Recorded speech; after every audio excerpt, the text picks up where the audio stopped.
Isang mahalagang pangyayari sa kasaysayan ng Pilipinas ang pagsimula ng revolusyon laban sa mga Espanyol. Isang mahalagang aspekto ng pangyayaring ito ang pagunlad ng wikang ginagamit sa bansa para makipagkomunikasyon. Dito, tayo namulat na dapat tayo magkaroon ng kalayaan laban sa mga Espanyol. Kasaysayan ng wikang pambansa sa panahon ng Rebolusyong Pilipino. Narito ang kasanayang dapat nating linawin.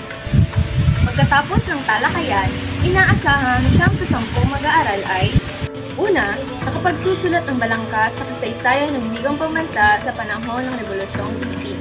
Pangalawa, na ilalahad ang kabuluhan ng pagkakaroon ng wikang pambansa sa panahon ng Rebolusyong Pilipino. Pangatlo, nasusuri ang mga pananaw ng iba't ibang author na isinulat sa kasaysayan ng wika. Narito ang mga bayani na may malaking bahagi sa kasaysayan ng ating wika sa panahon ng revolusyon. Pamilyar ba kayo sa mga bayani ito? Sila ay sina Jose Rizal, Marcel H. Del Pilar, Andres Bonifacio, at Emilio Aguinaldo. Narito naman ang mga mahalagang pangyayari sa panahong ito. 300 taon ang pananakop ng mga Kastila. Namulot sila sa kaapihang dinanas. Sa panahong ito, maraming Pilipino ang naging matindi ang damdaming nasyonalismo at tumungo sa ibang bansa upang kumuha ng karunungan. Ang kahulugan ng nasyonalismo ay isang pagmamahal sa bansa o isang kamalayan sa lahi na nag-uugod sa pagkakaroon ng isang relihiyon, wika, kasaysayan at pagpapahalaga. Sinasabing nagkaroon raw ng propagandista ng kilusan. Ang propagandista ay isang tao na aktibo sa pagpapalaganap ng ideya, paniniwala o adikain. Noong 1872 na siyang naging simula ng kamalayan upang maging magsik. Ngayon, tatalakayin naman isa-isa ng bawat miyembro sa aking grupo ang kabuuhan sa pangyayari sa panahong ito. Rebolusyong Pilipino. Ang Rebolusyong Pilipino ay isa sa mga dahilan kung bakit tayo natatamasa ng kalayaan ngayon. Kaya dapat nating ipagmalaki ang mga bayaning nakikipagimagsik sa mga kolonyalistang Espanyol na sumakop sa ating minamahal na bansa, ang bansang Pilipinas. Ang mga dakilang bayani na ito ay isa sa mga namuno sa mga paghihimagsik na isinagawa para makamit ang ating kalayaan. Mga paghihimagsik na isinagawa ng mga Pilipino. Ang sigaw sa Pugay Lawit ay naganap noong Agosto 23, 1986 sa lungsod ng Quezon, Pilipinas. Dito ay pinahayag ng katipunan ang simula ng pakikipaglaban sa mga Kastila upang makamit ang kalayaan ng bansa. Pinunit ng mga katipunero sa pamumuno ni Andres Bonifacio ang kanilang mga sedula. Pagpupunit ng kanilang mga sedula ay tanda ng kanilang pagtutol sa batas na tributo o sedula personal. Sila ay tumutol sa di makataong pamamalakad ng mga kolonyalistang Espanyol. Ito ay ginanap sa bahay ng anak ni Melchor Aquino na isa rin sa ating mga magigiting na bayani. Napakahalaga ng pangyayaring ito sa ating kasaysayan. Ito ang opisyal na pagsisimula ng himagsikang Pilipino laban sa mga Espanyol. Ipinakita ng mga kasapi nito ang kanilang kahandaan na magbuwis ng buhay upang makamit lamang ng ating bansa ang kalayaan mula sa kolonyalistang Espanyol kahit na sila ay kulang sa mga armas na pandigma. Ipinakita rin ng nila ang kanilang makakayahang magkaisa bilang isang bansa para sa mga kapakanan ng Pilipinas. Mga pangyayari sa Biak na Bato. Ang Republika ng Biak na Bato, opisyal na tinutukoy ng saligang batas nito bilang ang Republika ng Pilipinas, ay ang kauna-unahang republikang naitatag sa Pilipinas ng manghihimagsik na si Emilio Aguinaldo at ang kanyang mga kapwa-kasapi sa Katipunan. Sa kabila ng tagumpay nito gaya ng pagkatatag ng kauna-unahang saligang batas ng Pilipinas, ang republika ay nagtagal lamang ng isang buwan, isang kasunduang pangkapayapaan ang nilagdaan na Aguinaldo sa pagitan ng mga Katipunero at sa Kastilang Gobernador General Fernando Primo de Rivera, ang nagtapos ng republika at pinatapon si Emilio Aguinaldo sa Hong Kong. Ika-1 ng Nobyembre sa taong 1897, itinatag ang kauna-unahang Republika ng Pilipinas. Ito ay ang Republika ng Biak na Bato, nilagdaan ni Emilio Aguinaldo at iba pang revolusyonaryo ang Konstitusyon Provisional de la República de Filipinas na isinulat sa kabundukan ng Biak na Bato sa San Miguel sa lalawigan ng Bulacan. Nakasaad rito sa saligang batas ng pagpapatayo ng sariling Republikang Pilipino at pagpapahiwalay ng Pilipinas sa Espanya. Ngunit tila ito ay nabaliwala, nagtagal lamang ito ng isang buwan dahil nabuwag ito ng isang kasunduang pangkapayapaan ng bansang Espanya sa mga kondisyon. Pero kung mababasa ang kasulatan sa kasunduan ng Biak na Bato, ibinenta ni Emilio Aguinaldo sa mga Espanyol ang Republika ng Biak na Bato sa halagang 800,000 piso. Kumbensyon sa Tejeros. Ang Kumbensyon sa Tejeros, mga kapalit na pangalan ay ang Kapulungan ng Tejeros at Kongreso ng Tejeros, ay isang pagpupulong na ginanap sa pagitan ng Hating Magdiwang at Magdalo ng Katipunan sa San Francisco de Malabon sa Cavite noong Marso 22, 1897. Ito ang kauna-unahang pampanguluhan at pang-ikalawang panguluhang halalan sa kasaysayan ng Pilipinas. Noong Marso 22, 1897, napulong ang dalawang maghihimagsik ng himagsikang Pilipino. Ito ay ang Magdiwang na pinamumunuan ni Supremo Andres Bonifacio at Magdalo na pinamumunuan ni Emilio Aguinaldo. Pumoto ang mga Katipunero ng bilang magiging presidente. Nanalo sa halalan bilang pagka-presidente ay si Ginoong Emilio Aguinaldo. Pagkatapos ng botohan sa pagkapangulo, isinunod nila ang vice-presidente. At si Andres Bonifacio ay natalo ni Mariano Trias sa pagka-vice-presidente kahit pa lamang sa botohan si Andres Bonifacio. Nagalit si Bonifacio at sumigaw na walang saysay ang halalan na naganap nito. Isang bansa, isang diwa. Sa panahon ng revolusyong sumisibol sa mga maghihimagsik, ang kaisipang isang bansa, isang diwa laban sa mga Espanyol. Pinili nila ang Tagalog sa pagsusulat ng tula, komento, liham at talumpati. Masidhing damdamin laban sa mga Espanyol ang pangunahing paksa ng kanilang sinulat. Ang isang bansa, isang diwa ay nagpapakita ng mahalagang papel ng wika, kultura at pagkakaisa sa pagtataguyod ng kalayaan at pagpapalaya ng isang bansa. Ito ay nagpapatunay na ang pagkakaisa at pagbubuklod ng mga Pilipino ay makapangyarihang sandata laban sa pang-aapi at pang-aalipin. Ang Proklamasyon ng Kalayaan sa Kawit, Cavite. Noong ika-5 ng Hunyo, 1878 taon, nagpalabas si E. Aguinaldo ng isang dekreto na nagtatakda sa ika-12 ng Hunyo bilang araw ng pagpapahayag ng kalayaan ng Pilipinas bilang isang nagsasariling bansa.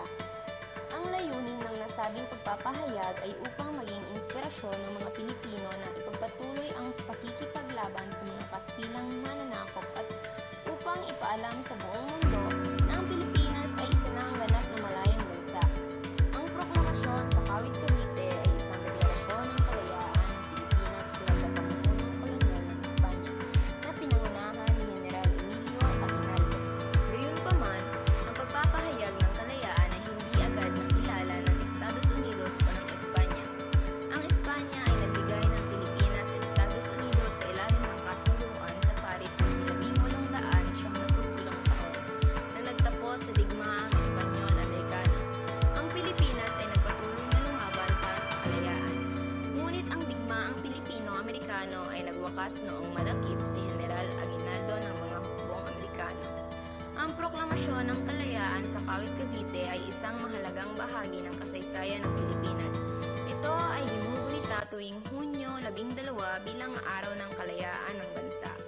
Si Jose Rizal ay naniniwala na ang wika ay malaking bagay upang mapabuklod ang kanyang kababayan. Sa madaling salita, ang paniniwala ni Rizal tungkol sa wika ay nagpapahiwatig ng kanyang malalim na pag-unawa at kahalagahan ng pagkakakilanlan at pagkakaisa sa pagkamit ng kalayaan at pag-unlad ng isang bansa. Isa sa mga nobelang kanyang naisulat ay ang No Limitang Hiring, kung saan tinatalakay dito ang mga kinagis ng kulturang Pilipino sa pagiging kolonya nito sa Espanya. Ito ay nagpapaalala sa atin na ang mga nobela ni Rizal ay hindi lamang mga kwento, kundi mga malalim na pagsusuri sa kalagayan ng mga Pilipino sa ilalim ng kolonyalismo. Nais niyang ipamulat ang mga mata ng mga Pilipino sa katotohanan ng kanilang kalagayan at magbigay inspirasyon upang magsikap para sa pagbabago. Isa rin dito ay ang La Solidaridad, opisyal na pahayag noong panahon ng himagsikan, 19 ng Pebrero 1889. Ito ay pinangunahan ni Jose Rizal, Graciano Lopez at Marcelo del Pilar. Periodiko ng mga artikulong tumatalakay sa reforma ng Pilipinas. Wikang Espanyol ang kanilang gamit sa kanilang pagsusulat. Sa madaling salita, ang La Solidaridad ay isang mahalagang kasangkapan sa pagpapalaganap ng mga ideya ng mga propagandista. Nagsilbi itong boses ng mga Pilipino na nagnanais ng pagbabago at kaliyaan. Filibusterismo. Inalay sa tatlong paring martir na lalong kilala sa bansag na Gumbursa, o Mariano Gomez, Jose Burgos at Jacinto Zamora. Unang republikang konstitusyonal. Paggamit ng wikang Tagalog ay optional. Nangangailangan lamang ng wikang Tagalog ito gagamitin. Unang Republika. Ang pagtatag ng Republika ng Pilipinas na naging pinakamahalagang pangyayari sa himagsikan ng mga Pilipino laban sa pamamahala ng mga Espanyol. Ipinahayag ang kalayaan noong 12 ng Hunyo 1898 at ang pamahalaang revolusyonaryo na pinamumunuan ni Emilio Aguinaldo bilang Pangulo noong 23 Hunyo 1898. Kalayaan. Sa huli, tuluyan nang nakamit na sa wakas ng mga Pilipino ang kalayaan sa tulong ng ating mga magigiting na mga bayani na binuwis ang kanilang buhay upang makamit lang ang kalayaan ng ating minamahal na bansa. Kaya dapat natin silang ipagmalaki sapagkat kundi dahil sa kanila, hindi natin makakamit ang kalayaang natatamasa natin ngayon. Ngayon, dadako naman tayo sa isinulat na tula ni Andres Bonifacio na Pag-ibig sa Tinubuang Lupa. Sinulat ang Pag-ibig sa Tinubuang Lupa noong 1896 bago pumotok ang revolusyon. At sa mga natitirang araw ng mga iyon, kasarinlan para kay Bonifacio ang hindi magimagsik. Hindi mo lubos sa akalain na si Andres Bonifacio na mas kilala natin sa himagsikan ay makakagawa ng tulang kagaya nito. Sa titulo pa lamang ay makikita mo na ang nais ipatid kanyang lubos na pagmamahal sa bayan. Ginamit niya ang salitang lupa na tumutukoy sa ating bansang Pilipinas. Kitang-kita ang pagkatagalog ni Bonifacio sa tulang ito. Hinihimok din ng mga Pilipinong mambabasa na kumilos at labanan ang pang-aapi ng mga Kastila at nang sa ganun ay makalain na tayo mula sa pagsakop sa atin ng mga Kastilang mananakop.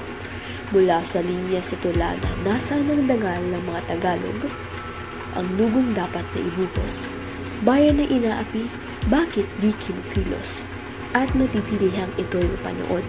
Malinaw na ipinahayag ni Andres Bonifacio ang kanyang hinaing patungkol sa paghihirap na dinadanas ng mga Pilipino sa panahong ito. Kaya naman, ninanais niya na lumaban ang mga Pilipino mula sa kasuklam-suklam na sinasapit nila mula sa kamay ng mga Kastila. Ang tulang ito ay nagpapakita ng pagmamahal ni Andres Bonifacio sa ating bansa. Ang Pilipinas ay ang ating kinubuang lupa. Maraming nagbuwis ng buhay upang makalaya, kaya sana ay hindi mawala ang pagmamahal natin sa ating inang bayan. Marahil, regionalismo pa ang kaugalian ng mga Pilipino dahil hindi pa tayo nakakatikim ng kalayaan sa panahong iyon. Ang kahulugan ng regionalismo, ito ay isang pananaw o kilusan na nagbibigay diin sa katangi-tanging kultura, ekonomiya at politika ng isang lugar. Bagamat alam ng karamihan ngayon na ang regionalismo ay sinaunang konsepto dahil isang bansa na tayo, Sikolohiya ng Pilipino gawin pa rin itong tradisyon, lalo na sa pakikiling ng mga kababayang kumpara sa iba. Tinukoy sa tula ang salitang Kastilang hamak na pumapatungkol sa mga sumakop na Kastila. Ginamit ang tulang ito para himukin ng mga Pilipinong maging makabayan. Lubos na nakakaapekto ang paligid na ginagalawan ni Bonifacio upang isulat ang tulang ito. Gumamit siya ng mga salitang pagkabos-sabos, kapaitan, kasuklam-suklam, at iba pa na tumutukoy sa kawalang hiya. Ang mga ito ay nagsisilbing gabay natin upang lubos na malaman ang ating tunay na kasaysayan.